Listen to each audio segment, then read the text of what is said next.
This channel does not promote any violent, harmful, or illegal activities. All content provided by this channel is meant for an educational purpose only.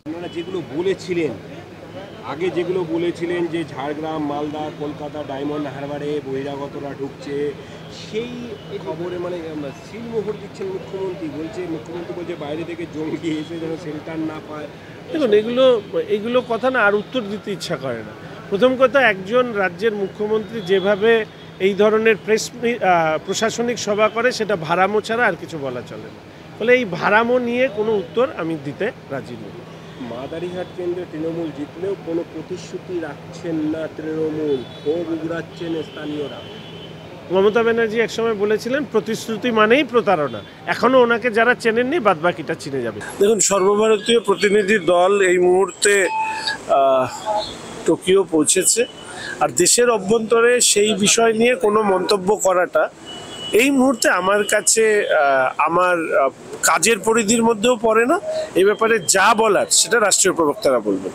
দেখুন, আমাদের রাজ্যের police মন্ত্রী তথা মুখ্যমন্ত্রী নিজেকে ভারে পরিণত করেছে এবং এই রিপোর্ট সেই ভারের গালে একটা ৮২ শিক্ষার থাপ্পড়। যিনি ওখানে গিয়ে অনুপ্রবেশকারীদের উপরে দায় চাপিয়ে বাইরের থেকে লোক এসছে, তারা ওখানে এই ধরনের ঘটনা ঘটেছে এই কথা বলে নিজের দায় ঝাড়তে চেয়েছিলেন, এই রিপোর্ট তো তার গালে থাপ্পড়। ফলে এই রিপোর্ট নিয়ে পুলিশ মন্ত্রী তথা রাজ্যের অন্যতম ভার মুখ্যমন্ত্রী, তার কাছ থেকে শুনবেন যে এই রিপোর্টে তার প্রতিক্রিয়া কি।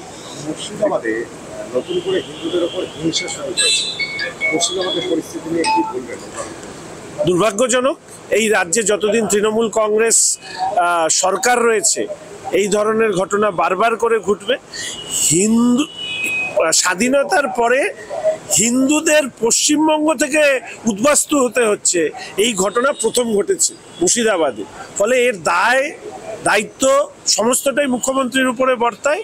ফলে মুখ্যমন্ত্রী তথা মমতা ব্যানার্জির বিসর্জন নিশ্চিত না হওয়া পর্যন্ত সরকার থেকে এই অবস্থার পরিবর্তন হওয়ার সম্ভাবনা কম। এই কোর্ট নিযুক্ত কমিটি বলছে যে জাফরাবাদে যেখানে হয়েছে দুদিন ধরে পুলিশ ফোনই ধরেনি, সেটা কি ইচ্ছাকৃত?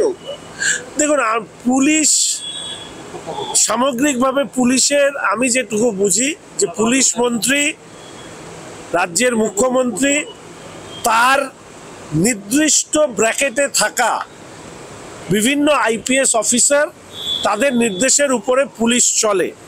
এটা দুর্ভাগ্যের যে নিচু তলারও এক শ্রেণীর পুলিশ কর্মী কোনো লিখিত নির্দেশ ছাড়াই, শাসকের নির্দেশ যখন পুলিশ অফিসার্সদের কাছ থেকে আসে মৌখিকভাবে, সেই নির্দেশ পালন করে।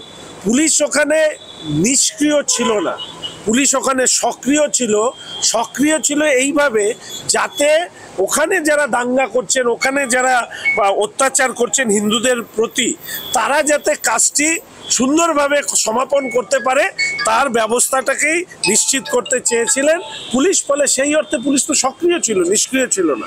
দাদা, উত্তরে প্রশাসনিক বৈঠকে বিজিকে ধমক মুখ্যমন্ত্রী, বাড়ির ট্র্যাক ঢুকে রাস্তা ভেঙে দিচ্ছে বলে অভিযোগ করেন কোচবিহারের তৃণমূল সাংসদ জগদীশ বসু নিয়ে।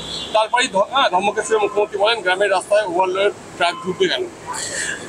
আচ্ছা, আপনি কোনো একটা কলেজ চালান, কোনো একটা স্কুলের হেডমাস্টার, ইউনিভার্সিটির ভাইস চ্যান্সেলর, আপনার কর্মীরা কাজ করছে না, তাহলে আপনি কি সেটা লোক ডেকে, প্রতিবেশী ডেকে বলবেন যে আমার লোকজন কাজ করে না, আমার মতন অপদার্থ আর কেউ নেই, এই কথা বলবেন না?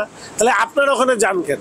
ওখানে যান যে এই যে মুখ্যমন্ত্রী তথা ভার, এই ভার আপনাদেরকে এগুলো শোনান, এবং শোনানোর জন্য উনি অন্য কাউকে পান না। এই প্রেসকে ডেকে নিয়ে আসেন, নিজের লোককে ডেকে নিয়ে আসেন, নিজের দপ্তর কতখানি অদক্ষ, উনি কতখানি অপদার্থ, সেইগুলো শোনানোর জন্য আপনাদেরকে ডেকে নিয়ে আসেন, আর আপনারা আমাদের প্রতিক্রিয়া চান।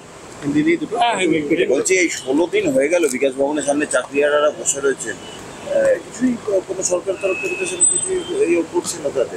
সরকার কি করবে?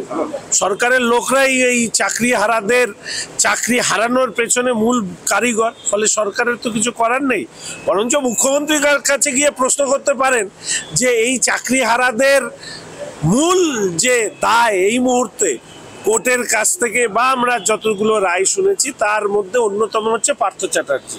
ওনার পাশেই বসতেন। উনি তো ভিড়ের মধ্যে থেকে শিলাদিত্য চেনেন, ভিড়ে মাওবাদী চেনেন, আবার ভিড়ে যাদেরকে বিরোধী হিসাবে চিনছেন এখন আবার তাদেরকে রাজ্যসভার সাংসদও করেন। ফলে উনি পার্থ চ্যাটার্জিকে চিনতে পারেননি। মানে টালির ঘরে থাকতে থাকতে কি ওনার দৃষ্টিশক্তিও সেই সময় কমে যায় যে নিজের দলের নেতা নেত্রী যারা চোরটা তাদেরকে চিনতে পারেন না, নাকি উনি আসলে চোরেদের নেত্রী, সেটা প্রশ্ন করে দেখতে পারেন।